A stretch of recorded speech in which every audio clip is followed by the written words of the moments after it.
Hey guys, welcome back to Aloe and Clover. So this recipe that I'm going to be starting today is a lemon chicken piccata, and it's in the Crock-Pot.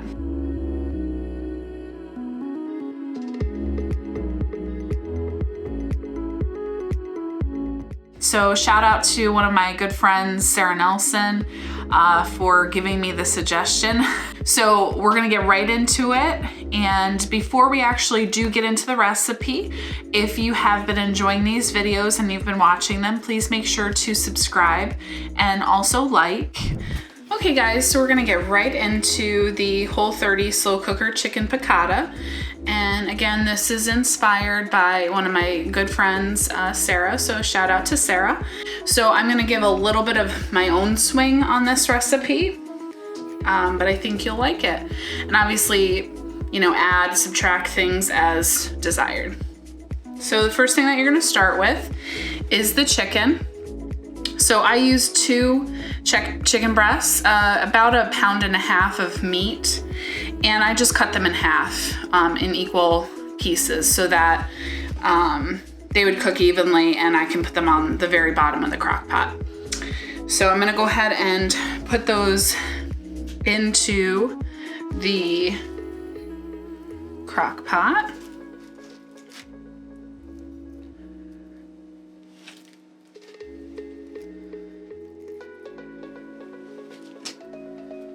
And it's always good to wash your hands after using that raw chicken.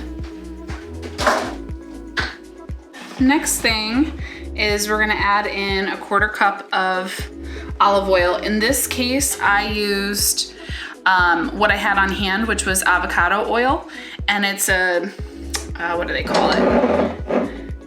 It's a high heat avocado oil.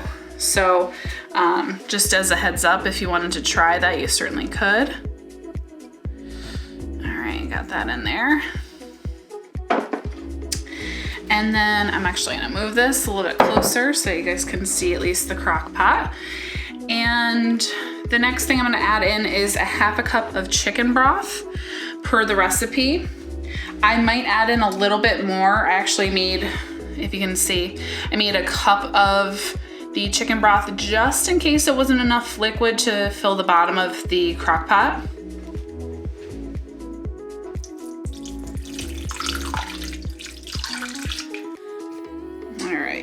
And I used most of it, as you can see, but there's a little left in the bottom, but that's okay.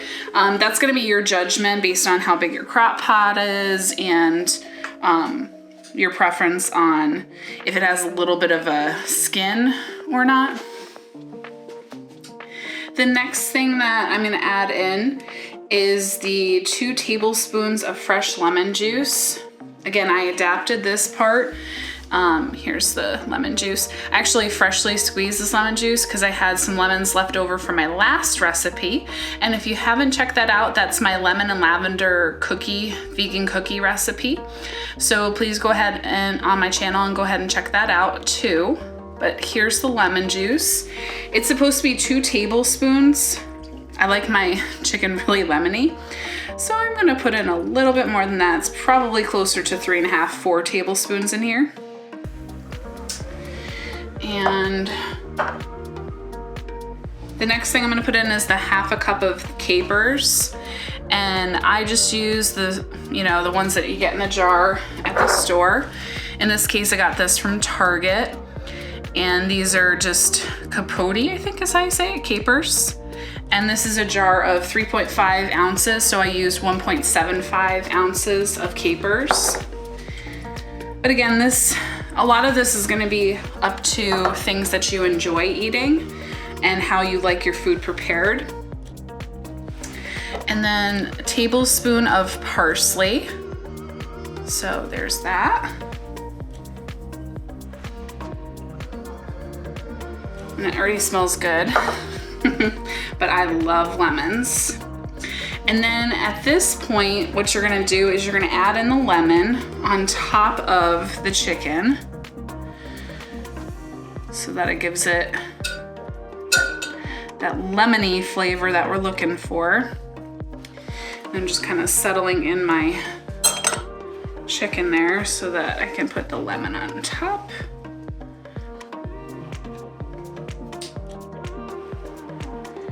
And this is just one lemon that I'm using, but obviously you can adapt that as well.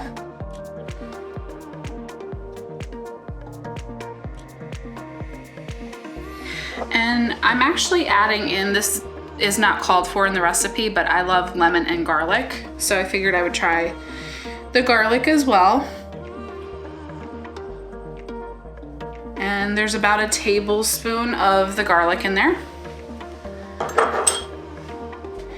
And the last thing I added is some flax seed. Because it has fiber in it, it helps to, if you're needing something to help move things along, so to speak, this is a great option. And it also does have quite a bit of protein in it per serving. So it's definitely something good to use, especially if you have little ones like I do. I don't ever want him to be very, to be uncomfortable. So that's something I add to a lot of our food. And the last thing that I will add in, but I won't actually add it in until the last probably 15, maybe 20 minutes of the slow cooker time, is these green beans so that they're not mushy. So that was something that my friend Sarah had added to her recipe, which I thought obviously is very nutritional and also, good for you. Or, well, of course, nutritional is good for you. So that is the recipe. I'm gonna show you what it looks like in a crock pot. And you just put it on the slow cooker for 3 hours. And like I said, add in the green beans the last, I would say 15, 20 minutes, depending on if you like your green beans harder or a little bit softer. And that is the Crock-Pot recipe for the chicken piccata. And then afterwards, once the chicken is done and I've integrated in the green beans, I'm also gonna add in this brown rice and quinoa, and then serve the chicken on top of the brown rice and quinoa. This actually came from Sam's Club, and I love Sam's Club because they give you a huge box of it, and my family really loves it. So definitely check this out if you're looking to feed a lot of people with a little. It's very cheap, but very good. And if you have any ideas for my enormous green bean quarantine can of green beans, let me know, because I'm not sure in what lifetime I thought I would use those, but we will take a look at that. So if you guys have any questions, certainly put them in the comments, but let me know if you try this recipe, if you tweak it, if you remove stuff, add stuff. No pressure, no worries with that. I just would love to hear from you. And as always, please like, subscribe, and comment. Thank you so much for tuning in to Aloe and Clover. Thank you so much for joining me today, and I hope you really enjoyed this recipe. Super easy for busy parents, busy corporate workers, busy essential workers, and so I hope that you enjoy it.